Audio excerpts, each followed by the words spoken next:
Tell us what we've got going on already so here we have some onions.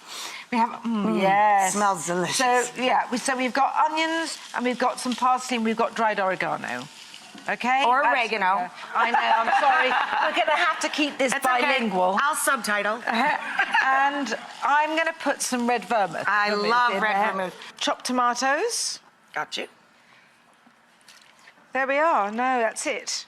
That is gorgeous. So really, in an ideal world, which this is, it's with you, this is going to come to a bubble and then simmer for 10 minutes, and I'm going to make some meatballs. Okay. Okay, what do you have Okay, I have some ground beef. sirloin.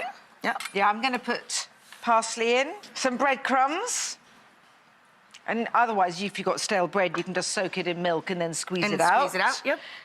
Parmesan, quite a lot, getting a lot of flavour. Let's do some garlic. Little garlic, an egg. Oh, yeah. Yeah. Thank you.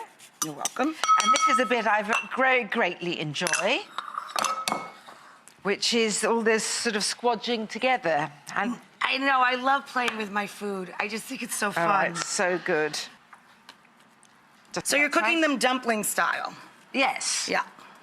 They simmer in the sauce. You don't pan fry them. Yeah, you don't need to do that. I used to do that, then I just felt that wasn't necessary.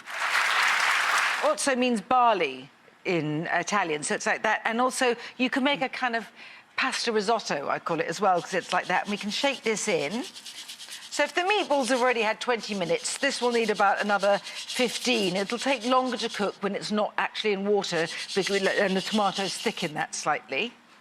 Right.